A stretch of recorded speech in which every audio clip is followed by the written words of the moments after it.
Hi everyone, welcome to my classes Mahanadi AS. तो आज की क्लास में हम क्या स्टडी करेंगे? आज की क्लास के टॉपिक में हम पढ़ेंगे कि जो हमने पिछली क्लास टॉपिक पढ़ा था नौसैनिक विद्रोह, मतलब क्या है रॉयल इंडियन नेवी सर्विस, नौसेना के बारे में हमने हमने स्टडी काफी डिटेल्स की थी। तो आज की क्लास में हम देखेंगे करेंगे वेवेल योजना की, जो वेवेल की प्लानिंग क्या थी। तो जो आपका लॉर्ड लिनलिथगो के बाद जो भारत का जो वायसराय जो क्या ब्रिटेन की जो ब्रिटिश गवर्नमेंट ने किसको भेजा था? लॉर्ड वेवेल को क्या है इंडिया भेजा। और लॉर्ड वेवेल को क्या है एक प्लानिंग दिया कि देखिए जाइए आप इंडिया में एक प्लान बनाइए। इस प्लान के तहत ये उद्देश्य कीजिए कि जो आपका सेकंड वर्ल्ड वार था, जो सेकंड वर्ल्ड वार फिनिश होने के बाद जो भारत की नाजियों की स्थिति में, जो भारत की राजनीति की स्थिति में किस तरह से बदलाव हुई, इस पर क्या जो वहां के जो हमारे जो लॉर्ड वेवेल थे, तो लॉर्ड वेवेल क्या है पेशे से क्या है एक लेफ्टिनेंट जनरल कर्नल थे। तो ये जो भारत की वायसराय बन के क्या है लॉर्ड वेवेल आए। तो लॉर्ड वेवेल ने अपनी एक योजना प्रस्तुत की, इसे क्या है लॉर्ड वेवेल के क्या है प्लानिंग, ये जो लॉर्ड वेवेल कमीशन, जो लॉर्ड वेवेल योजना के नाम से रहता है।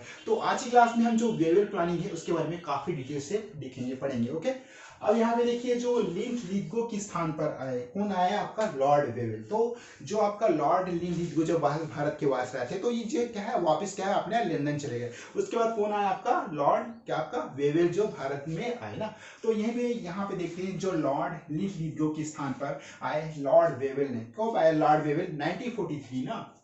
तो ये 1943 में क्या लॉर्ड वेवेल आए वायसराय बनकर, क्या वायसराय बनकर भारत आए। और जो मार्च 1945 में जब द्वितीय विश्व युद्ध यानी कि जब सेकंड वर्ल्ड वार चल रहा था, तब क्या है विश्व युद्ध भी क्या है ये समाप्ति की ओर था। तो क्या जब लॉर्ड वेवेल जब इंडिया आए तो उस समय क्या जो वर्ल्ड वार क्या फिनिश हो चुका था, मतलब समाप्ति की ओर था, जो कुछ थोड़ा बचा होगा। तो इस पर जो एक भारत की जो राजनीति अनिश्चितता के दौर से गुजर रही थी। तो वैसे भी जो भारत की जो राजनीति काफी डगमग हो रही थी। तो क्या हुआ जब लॉर्ड वेवेल जब भारत आए तो उन्होंने देखा कि जो भारत की जो राजनीति का स्थिति काफी मतलब अनिश्चित थी। मतलब एक तरफ से जो यहाँ की जो राजनीतिक संस्था थी वो क्या पूरी तरह से बागडोर संभाल नहीं पा रहे थे।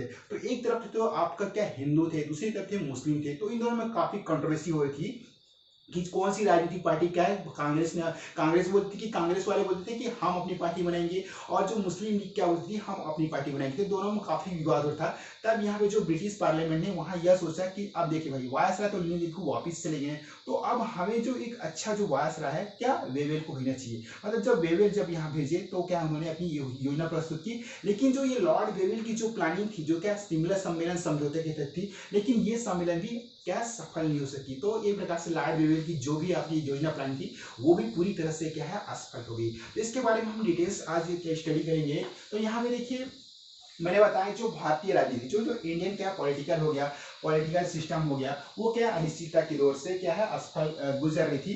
तभी वेवेल ने क्या है इंग्लैंड की यात्रा की। देखिए उसके बाद फिर क्या जो लॉर्ड वेवेल ने क्या है इंग्लैंड की यात्रा की, और जो ब्रिटिश गवर्नमेंट जो आपका क्या है ब्रिटिश सरकार से परामर्श के बाद देखिए अब जब वेवेल जब भारत आए तो उन्होंने देखा कि जो यहाँ जो भारत की जो राजनीतिक व्यवस्था काफी डामाडोल है या अनिश्चितता से गुजर रही थी। तब फिर क्या किया जो लॉर्ड वेवेल ने फिर से अपना क्या है इंग्लैंड वापस गया, और जो ब्रिटिश सरकार के सामने एक परामर्श मतलब अपनी योजना प्रस्तुत की कि देखिए जो भारत में जो राजनीतिक स्थिति चल रही अभी बिल्कुल विपरीत स्थिति में, तो हमें क्या करना चाहिए। ब्रिटिश सरकार के सामने अपना परामर्श किसने रखा? लॉर्ड वेवेल ने। तो वहां पे बताया भाई कि देखिए हमें एक योजना प्रस्तुत करनी चाहिए किन किन के बीच में। यहाँ जो भारतीय जनता है, जो आपका भारतीय राजनीति है काफी मतलब अनिश्चितता है। एक तरफ तो आपको मुस्लिम लीग है, दूसरी तरफ आपका कांग्रेस। तो ये दोनों में क्या है एक झड़प रहती थी कि हम अपने लीडर किसे चुने। देखिए मुस्लिम लीग वाले क्या अपने जो मुस्लिम पार्टी जो मुस्लिम भाई की क्या है सपोर्ट करते थे, कांग्रेस के जो बड़े नेता है अपने जो कांग्रेस लीडर को सपोर्ट करते थे। तो बस यही एक विवाद कॉन्ट्रोवर्सी था जिसमें क्या एक शिमला सम्मेलन समझौता बुलाया था। शिमला कहाँ है? आपका हिमाचल प्रदेश ना। आप लोग गए होंगे हिमाचल, कुफरी गए होंगे, शिमला डलहौजी हाउस गए होंगे। तो ये वही शिमला सम्मेलन है, उसके बारे में हम काफी डिटेल से आज स्टडी करेंगे। ओके, तो देखिए भारतीय राजनीतिक गतिविधि को दूर करने के उद्देश्य से देखिए अब यहाँ पे ना जो इंडिया की जो पॉलिटिकल सिस्टम है उसको क्या है कमियों को दूर करने के उद्देश्य से क्या एक नई क्या है हल प्रस्तुत किया, जो वेवेल योजना के नाम से प्रसिद्ध है। मैंने बताया ना आप लोग को।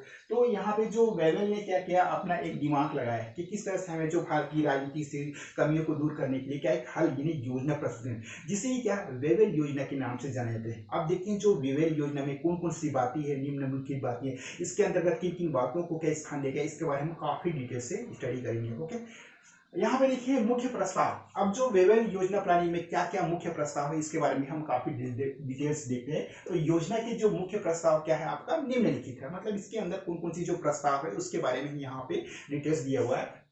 देखिए अब फर्स्ट पॉइंट में क्या बोलता है, जो वायसराय की जो नई कार्यकारिणी सदस्य है, वायसराय की जो नई कार्यकारिणी सदस्य में परिषद में का गठन किया जाएगा। ओके, तो देखिए जो वायसराय होता था ना, तो उसके अंदर जो वायसराय के अंदर जो काम करते हैं ना, जो क्या है उसके अंदर क्या है, एक नई कार्यकारिणी जो वायसराय के अंदर रहकर जो वायसराय की बात को माने, जो वायसराय की क्या क्या है, जो हर डिमांड को पूरी करे, और एक तरफ से जो नई कार्यकारिणी परिषद का गठन किया गया, मतलब वायसराय की नई कार्यकारिणी परिषद के अंदर का क्या है, एक क्या है, नई कार्यकारिणी गठन किया गया। ओके, तो यहाँ देखिए वायसराय की नई कार्यकारिणी परिषद का गठन किया जाएगा बोला, जिसमें वायसराय और जो कमांडर इन चीफ, मैंने बताया ना कि जो इसके अंदर जो वायसराय के जो अंदर जो होता है क्या, कमांडर इन चीफ होना है, जो सेना प्रमुख होता है, जो सेना प्रमुख को छोड़कर अन्य सभी सदस्य क्या भारतीय होंगे।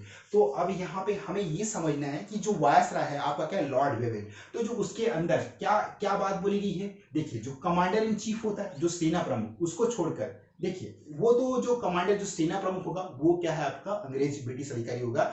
तो जो इसके अलावा थे जो अन्य सभी सदस्य क्या है, इंडियन होंगे। ये क्या बोल रहा है आपका, लॉर्ड वेवेल की प्लानिंग बोल रहा है। कमांडर इन चीफ को छोड़ दिया जाए, सेना प्रमुख को छोड़ दिया जाए, बाकी जो सभी सदस्य होंगे वो क्या है, भारतीय होंगे ना, ये कार्यकारिणी परिषद के सदस्य में ना। उसके बाद विदेश विभाग क्या है, भारतीय सदस्य के हाथ में होगा।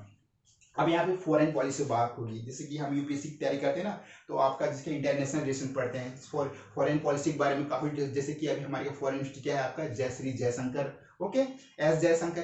तो ये फॉरेन पॉलिसी क्या है आपका, भारतीयों के हाथ में होगा बोल रहे हैं। ओके, तो जो विदेश विभाग है आपका ना, वो भारतीय सदस्य के हाथ में होगा। ओके, यहाँ पे अंग्रेज जो वायसराय का इसमें कोई हाथ नहीं होगा, सिर्फ इसका जो निर्णय होगा भारतीय सदस्य ही करेंगे। ओके, विदेश विभाग का ये इंपॉर्टेंट बात थी विवेल योजना में। सेकंड क्या इंपॉर्टेंट बात थी ये देखते हैं, सभी हिंदू ऑल हिंदूज और जो आपका मुसलमानों की संख्या बराबर होगी।